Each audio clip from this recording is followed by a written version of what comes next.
Bom dia. Mais uma aula. Hoje eu vou começar pedindo a vocês que possam estar fazendo a correção das aulas anteriores.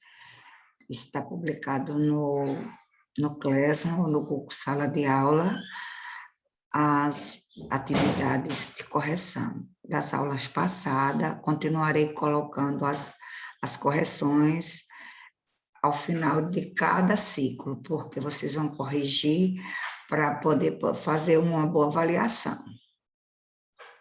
Hoje nós iremos falar sobre a língua, a seleção e combinação. O que é a língua? A língua é um conjunto de palavras selecionadas e combinadas para formar um enunciado, isto é, construções dotadas de sentido. Por se tratar de um recurso de comunicação e de um fenômeno cultural, a língua varia de acordo com o contexto histórico, social e de uso.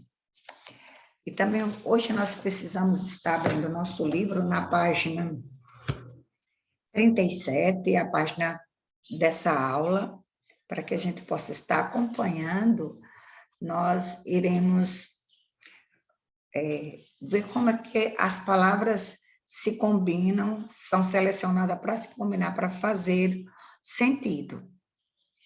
Por exemplo, no futebol, o cartão vermelho é usado para indicar que um jogador foi expulso da partida. Mas antes pode ser um cartão vermelho direto, pode ser um cartão vermelho a partir de já ter tomado um amarelo. Se for cometer uma falta para um segundo amarelo, não existe um segundo, depois do segundo vai expulso. Então, isso é um sinal que já é convencionado, os jogadores já ficam pendurados com o cartão amarelo, né? E isso já é uma regra dentro do futebol, é um combinado pelos usuários, das pessoas que jogam futebol. Então, a língua, que é a maneira como realizamos a linguagem verbal, também envolve uma convenção, ou seja, regras. Quando ouvimos ou lemos a palavra estrela, por exemplo, nós olhamos diretamente para o céu, lembramos de um corpo celeste, mas a palavra estrela pode ser também empregada com outro sentido. Em determinados contextos, pode se referir a uma artista de destaque, uma artista, por exemplo, uma estrela de Hollywood, uma estrela de novela, por exemplo. Portanto, estabelecemos uma relação entre a palavra e o elemento representado por ela. E para ser considerado falante, a pessoa falante é uma pessoa que faz o uso correto da língua. Entretanto, não basta conhecer o conjunto de palavras que compõem e os sentidos que podem expressar. É preciso dominar a sua gramaticalidade.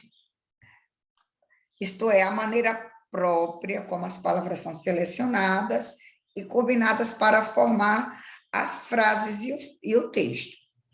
Agora, no livro de vocês, aí vocês vão estar olhando essa tirinha do cartunista paraense José Aguiar, que vai mostrar como as palavras precisam estar conectadas, precisam estar organizadas para fazerem sentido. No primeiro quadrinho, a pessoa diz que anda meio confuso.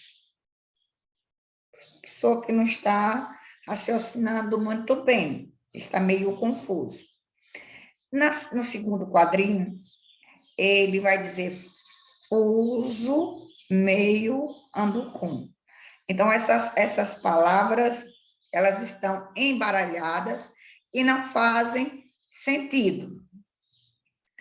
Já no terceiro quadrinho, primeiro nós vimos o ponto de exclamação e depois confuso, ando meio. Também a ordem que as palavras foram colocadas, elas tiram o sentido da frase, né? Então, para criar o humor, o cartunista usou construção que não seguem os padrões, não seguem a gramaticalidade da língua portuguesa. Isso é, elas expressam sentido de confusão. Quando nós produzimos um texto, nós temos que selecionar os termos, entre os termos da língua, aqueles que são mais adequados para o sentido do que desejamos construir. Além disso, a gente se usa regras de combinação das palavras, valendo das regras gramaticais que fomos adquirindo de acordo com o que fomos estudando, conforme fomos aprendendo a falar, nós fomos vendo as situações em que as palavras se conectam e formam frases com sentidos, onde as frases as palavras são selecionadas e combinadas, formando um conjunto de palavras que forma a nossa língua, o que nós falamos. Então, por a língua ser um conjunto de palavras selecionadas e combinadas para formar enunciado, construção de sentidos, nós precisamos estar atentos ao que vamos falar e lembrando que precisamos colocar no contexto em que ela está sendo usada. Uma palavra pode ter vários significados, dependendo do contexto em que ela está sendo empregada. Então, na próxima aula, nós vamos continuar trabalhando a língua com a seleção e combinação, e vocês podem estar respondendo apenas essas duas questões que estão relacionadas ao texto de hoje. E, gente, vamos aprender a colocar as atividades no Google Sala de Aula, as respostas. Vamos ter o cuidado de não estar colocando as atividades no mural e de assistir os vídeos completos. Os vídeos estão cada dia mais curtos, para que vocês possam assistir. Quanto o vídeo é mais longo, mais a gente vê que não foram totalmente assistidos. Então, vocês tenham um bom dia. Amanhã nós continuaremos com a próxima aula, a língua, seleção e combinação.